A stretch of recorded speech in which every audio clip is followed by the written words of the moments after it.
नमस्कार दोस्तों, आप सबका एक बार फिर मेरे चैनल पर स्वागत है। आज की इस पावन वीडियो में हम सुनेंगे वट सावित्री व्रत की कथा, जानेंगे इसका महत्व, पूजा विधि और कैसे माता सावित्री ने अपने पति सत्यवान के प्राण यमराज से वापस लेकर पतिव्रता धर्म का सबसे बड़ा उदाहरण प्रस्तुत किया है। वीडियो को अंत तक जरूर सुनें और यदि आपको ये कथा पसंद आए तो वीडियो को लाइक, शेयर एंड सब्सक्राइब करें। यह व्रत विवाहित महिलाएं अपने पति की लंबी आयु और सुखी वैवाहिक जीवन के लिए रखती हैं। बहुत समय पहले मध्य देश में अश्वपति नाम के राजा राज्य करते थे। उनके कोई संतान नहीं थी। उन्होंने माता सावित्री की कठोर तपस्या की।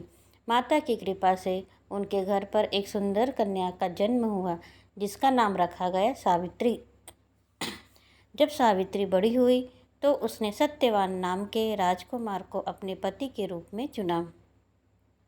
देवर्षि नारद ने बताया कि सत्यवान बहुत गुणवान है, लेकिन उनकी आयु बहुत कम है और विवाह के 1 वर्ष बाद उनकी मृत्यु हो जाएगी।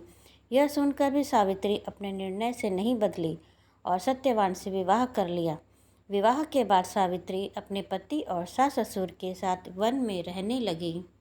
समय बीतता गया और वह दिन भी आ गया जब सत्यवान की मृत्यु निश्चित थी। उस दिन सावित्री व्रत रखकर सत्यवान के साथ जंगल गई। लकड़ी काटते समय सत्यवान अचानक बेहोश होकर सावित्री की गोद पर गिर पड़े और उनके प्राण निकल गए। तभी यमराज वहां आए और सत्यवान के प्राण ले जाने लगे। सावित्री भी उनके पीछे चल पड़ी। यमराज ने कहा, हे देवी, आप वापस लौट जाओ। सावित्री बोली, नहीं, पति जहाँ जाते हैं पत्नी का धर्म है उसके साथ चलना। सावित्री की भक्ति और पतिव्रता धर्म देखकर यमराज प्रसन्न हो गए और उन्होंने वरदान मांगने को कहा। सावित्री ने पहले अपने सास ससुर की आंखों की रोशनी और उनका राज्य वापस मांगा। फिर अपने पिता के लिए 100 पुत्रों का वरदान मांगा। यमराज ने सभी वरदान दे दिए।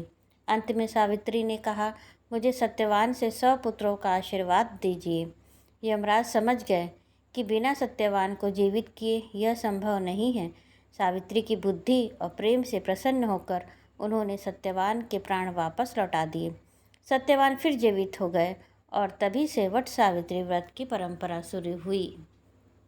जो महिलाएं श्रद्धा और सच्चे मन से यह व्रत करती है, उन्हें अखंड सौभाग्य और सुखी दाम्पत्य जीवन का आशीर्वाद मिलता है। भक्तजन, अब हम जानेंगे इस व्रत की पूजा विधि। सुबह जल्दी उठकर स्नान करें, स्वच्छ वस्त्र पहनकर व्रत का संकल्प ले, वट वृक्ष के पास जाकर रोली, अक्षत, फूल और मिठाई अर्पित करें। बरगद के पेड़ के चारों ओर कच्चा सूत लपेटते हुए परिक्रमा करें। इसके बाद वट सावित्री व्रत कथा सुने और भगवान से परिवार की सुख शांति की प्रार्थना करें। इस व्रत को करने से हमें यह फल मिलता है, पति की लंबी आयु प्राप्त होती है, वैवाहिक जीवन सुखमय रहता है, घर में सुख समृद्धि आती है, परिवार पर आने वाले संकट दूर होते हैं और अखंड सौभाग्य का आशीर्वाद मिलता है।